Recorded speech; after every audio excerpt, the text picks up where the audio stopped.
family. I need to go and fix that intro. I'm still working on it. I'm going to fix that right now. I'm going to fix it right now. But while we talking, I don't want it to restart. I want it just to play once. Stop when I pause when stop when restart when visible. Stop when not visible. Stop when not visible. Restart when visible. I don't want to loop the playlist. We just won't loop the playlist. That's what we're going to do. All right, cool. All right, so family, oh man. I want to remind you, you are now standing in the congregation of the mighty, the home of the stubborn minority, the place where your hustle builds muscle. This is Gye-Nyame Journey Media. I'm your host, Brother High Tim. We do an experiment. We're gonna do I'm post producing and gonna see if Cleve can get it done before showtime. And of course, you know this is a Heart of a Summer production. We get it done. Well, we strive to blow up your old. What is it? Blow up your old. It's early in the morning. Blow up your old paradigm. That's what we're gonna do. That's right. Oh man, listen. It is a pleasure to be here with you on, well, this early Coochie Chocolate. I ain't even take off my Moja stuff this morning. But I will have it together by the time the toast come on. But family, I want to do Folktales for grown folks and get with y'all and make sure y'all have it. So now that I could do some pre-productions and stuff like that, you know, because as the crew grows, I got somebody working on perfecting the flyers. I got Cleve working on perfecting the editing the videos and stuff like that, or at least getting them working on it. We're gonna sit up here and we're gonna have us a good time, and we're gonna talk about this folktale. So the folktale we got popping off today, of course, y'all know we're coming from Fowler Thompson's, George Fowler Thompson's translation from the Greek, Aesop Fables. Nice, great book I got off of Forgotten Books. If you ever want an old book, you know what I'm saying? They got a lot of old books, you know what I'm saying? And there's some great authors from a long time ago that I think that you could be plugging into and getting some good wisdom from. And the folktale we're gonna be reading today is called the Boasting Traveler. I gotta find my spot in the book because I like reading from the book first. Then we'll go to. I gotta get me a better bookmark. Look at this. Lord have mercy. Lord have mercy. Where you at? The Boasting Traveler. I should know it by heart. I could actually try to tell it by heart, but I ain't gonna put y'all through that, you know, because I add some shit and it might be doper than Aesop's. There you go. I'm gonna give me a better bookmark. Y'all ready? Y'all ready? Well, here we go. The Boasting Traveler. A man who had traveled in foreign lands boasted very much on returning to his home country of the many wonderful and heroic feats he had performed in the different places he had visited. Among other things, he said that when he was at Rhodes, well, let's just say Ghana in this case, when he was in Ghana, he had leaped to such a distance that no man of this day could leap anywhere near him as to that. There were in Ghana many persons who saw him do it and whom he could call as a witness. One of the bystanders interrupted him, saying, "Now, my good man, if this be all true, there is no need of witnesses. Suppose this to be Rhodes and leap for us." All right. Seems simple enough. Right? But no, let's go a little bit deeper because, of course, y'all know I love pulling up my favorite scenes. So I'm going to pull this one up for you. Fables of Aesop's. This is one of my favorite sites that I love going to. So we're gonna go and read a little bit of these before we get into the whole discussion. Now I'm not doing it live tonight because once again I'm building up my team. You know what I'm saying? Making sure that the tribe, you know what I'm saying, we moving from what we was to what we need to become. We need to become more of a media tribe. So I'm trying to get more people involved in the process, which means I can't just shoot. Well, I can shoot off the cuff, but I got to start training my young people with our new tools of war. Okay? Boasting of deeds done is a lot of fun, at least until someone calls you on your boastings. Travelers may take some liberties, but not too many. A traveler on returning boasted of many and heroic deeds he had performed. Among those he boasted that when he was in Rhodes, he had leapt further than anyone else found possible, and that could call upon many inroads who could stand as a witness. There is no need of a witness, said a bystander. Simply pretend this is Rhodes and leap for us. Then you got the Aesop fables for the children, and the moral for that one: deeds count, not boasting words. Deeds count, not boasting words. We already read the Townsend Virgil. Let's go to the Samuel Cruxel. One who had been abroad, at his return home again, was given an account of his travel, and among other places said he had been at Rhodes, where he had so distinguished himself in leaping, an exercise that the city was famous for, that no Rhodian could come near him. When those who were present did not seem to credit this relation so readily as he intended they should, he took some pains to convince them of it by oaths and protestations, upon which one of the company, rising up, told him he not need give himself so much trouble about it, since he would put him in a way to demonstrate it in fact, which was to suppose the place they were in to be Rhodes, and to perform his extraordinary leap over again. The boaster, not liking his proposal, sat down quietly and had no more to say for himself. The application. Ooh, this is why I love coming here. The application. And then we'll get into my little quick discussion. And like I said, when it airs live, I want to be around so that I can go on and have my little bar up so I could grab some chats or whatever. It is very weak in all men. It is very weak in all men, as well as those who have traveled, as those who have not, to be solicitous with their company believe them, when they are relating a matter of fact in which they themselves were a party concerned. For the more urgent a man appears at such a time, in order to gain credit, the more his audience is apt to suspect the truth of what he relates. They perceive his vanity is touched more than his honor, and it is his ability, not his veracity, which he cannot bear to have questioned. It says his ability, not his veracity, which he cannot bear to have questioned. And indeed, though a man was ever so fully satisfied with such a truth himself, he should consider that he is still as far from being able to convince others as if he were altogether ignorant of it. Therefore, in all cases where proper vouchers are expected, we had better be contented to keep our exploits to ourselves than to appear ridiculous by contending to have them believe. How much more then should traveled gentlemen have a care how they import lies and inventions of their own from foreign parts, and attempts to vend them at home for staple truths. Every time they utter a falsehood, they are liable, not only to be suspected by the company in general, but to be detected and exposed by some particular person, who may have been at the same place, or perhaps know how to convict their forgery even to a demonstration. Then we got Thomas Bewick. One who had been abroad was given an account of his travels, and among other places said he had been at Rhodes, where he had distinguished himself so much in leaping, an exercise which that city was famous for, that not a Rhodian could come near him.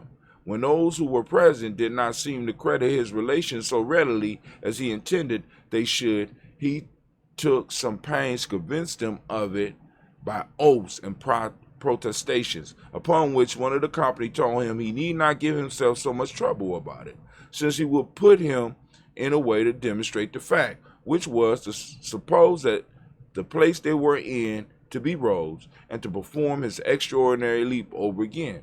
The boaster, not liking the proposal, sat down quietly and no more to say for himself. Damn, this is the first one I ran into that got 2 applications. We had better to be contented to keep our exploits to ourselves than appear ridiculous by attempting to force a belief of that which is improbable.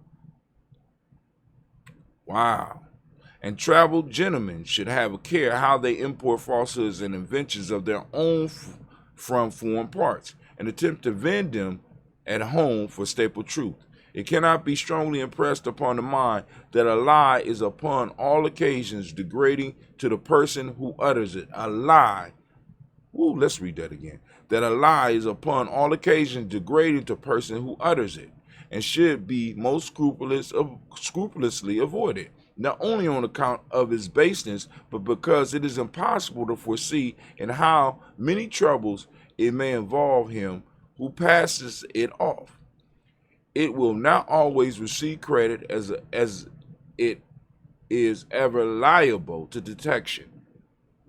When it is calculated for wicked persons, it will deservedly incur punishment. And when it is of a harmless or insignificant nature, it will even then often expose its author to contempt and ridicule and vanity. Never mistake it its end more grossly than when it attempts to aggrandize itself at the expense of truth. Now, family, we can make this one quick, right?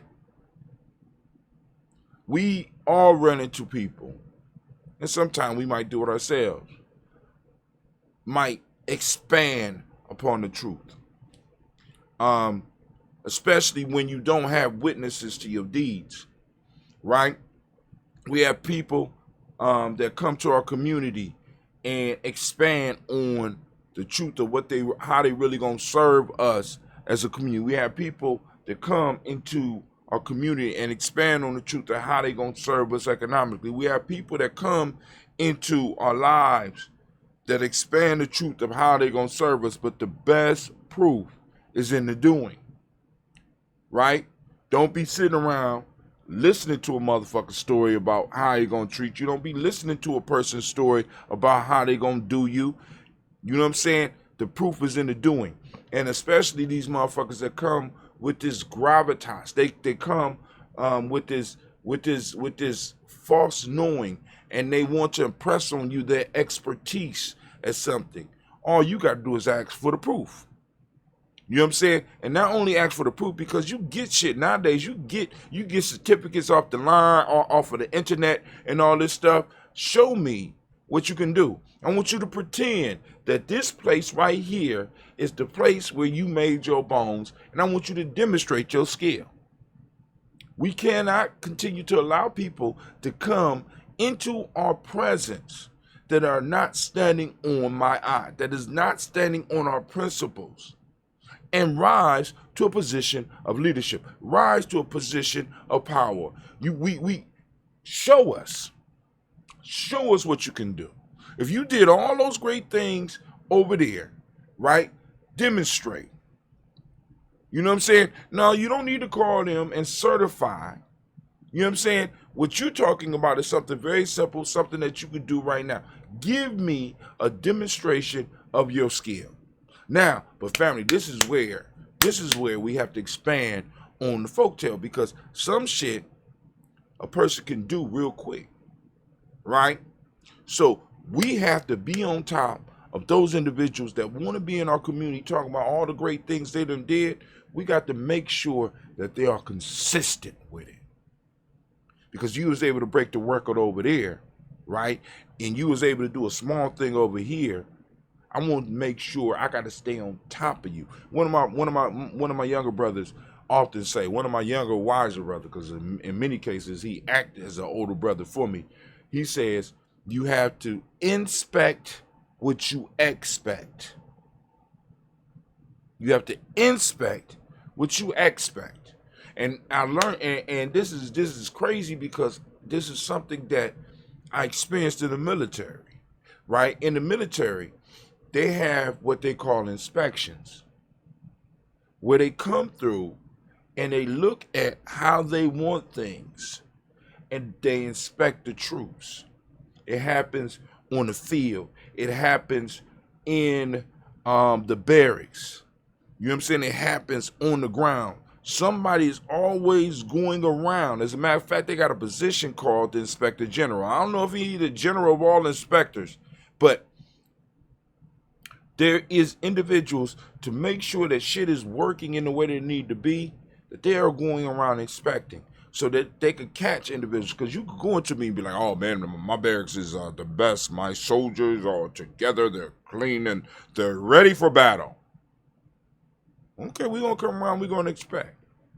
We're going to expect you on the field, on the parade field. We're going to inspect you in your barracks, and we're going to inspect you in action.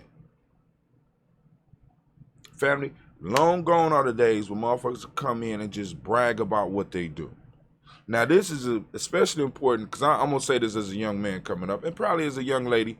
I was never a young lady, but I'm saying as a young man, I used to run into people all the time who could talk, who not only would talk about what they could do, but they talk about their family and what their family could do. And for a long time, because like I said, in my family, in my immediate family, I was the older brother, and in many cases, one of the older cousins, right? I had a lot of younger people up under me, right? Especially on my mother's side. When I would go over to my visit my father's side of the family, I wasn't the youngest, but I was pretty big for a little kid. You know what I'm saying? But anyway, you always hear motherfuckers bragging about what they could do or bragging about what their cousins could do, and I used to allow that to intimidate me till one day somebody just got on my nerves too much, and I challenged them. And it didn't work out too well for that person, right? And there was oaths and promises of what their cousin was gonna do, and they constantly gave a nickname, blah blah blah, my cousin, blah blah blah. And then when I found out who the nickname was, it's like, dog, he don't want it either. You understand what I'm saying? You know what I'm saying? But all this time I'm sitting up here like, damn, maybe the world, oftentimes we have to get people to show and prove. All this talking nowadays, no. I need you to show and prove. You want to be Gye-Nyame, you got to show and prove me. Just don't sit up there and be writing and stuff like that. And you know what I'm saying? We got scheduled things that we're doing. Don't tell me you want to be. Show me you want to be. You say you want an ebook. Don't tell me you want an ebook. Show me you want an ebook. What have you written? Don't tell me you want an e-course. Show me you want an e-course. These are the assignments that you need to do. Show and prove. This is what this folktale is all about. And once we get to challenging individuals and being like, look, it's time to show and prove, homie. It's time to show and prove. What happens? What happens? Show and prove. You said you could do it over there. Do it right here, right now. You said this is on your resume, right? Because a lot of times, you know what I'm saying, we look at the resume, we look how clean somebody is, we look at the outfit they got, we look at the car that they driving, and we assume that is a representation of what they can do, when in fact that all may be just a uniform. That all may just be a disguise. And many of us have been tricked in personal relationships and business relationships by individuals with the big talk, with being able to have the trinkets of success, but actually not being able to bring the success into our lives. So family, show and prove. You know what I'm saying? When we sit up here and we talk about these folk tales and we talk about, we're looking at ancient wisdom for present day present day answers. We are doing some true wisdom mining. We are getting to the jewels and the treasures of our ancestors. We're taking that wisdom and we're not only reading about it, but we're learning how to apply it. I chose folktales because I believe that I can extract wisdom out of everything that my ancestors left. Because we did not create shit just to create it. We created shit so that it would bring meaning to the culture. It would add something to the culture. And in everything in our culture, I believe there's a lesson. I'm just asking, help me show and prove. I ain't got to be the only one out here doing this. There's other things out there because I haven't even hit the African myth shit. We still working on Asa. I haven't even hit Brer Rabbit yet. You know what I'm saying? Because I'm trying to get y'all to that point, right? But yo, for those of you who want help in building your tribe, to those of you that want help building your ebook, for those who want help building your e-course, for those that want help for putting together your stream and your podcast, that you want to do one or the other, you want to do both of them at the same time. For those of you that want a simple social media strategy, for those of you that want to learn how to or need a symbol for your business, right? For those of you that might just want some personal coaching, we are here at gnj.media. You can hit us up and you can join us, and to get the deepest discounts that we could give you, become a Gye-Nyame Journey supporter. Go to www.gnjmedia.support, right? Join us. You know what I'm saying? Get in touch with us, inbox us. Let's do some work. Let's build, because our community and our children and the future of our people is depending on you and me, not just you and me. You are the hero of this story, right? So let us help you. All right, yo, this is Brother Hatim. I want to thank y'all for your time, and guess what? It's time for us to get out of here. Ha ha.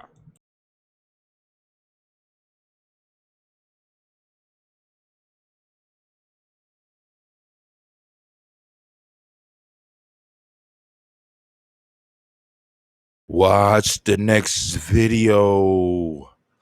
Watch the next video. Watch the next video. No, I'm just joking, family. Family, thank you for joining us. Be sure to catch us on the next video, family. Peace. Watch the next video. Watch.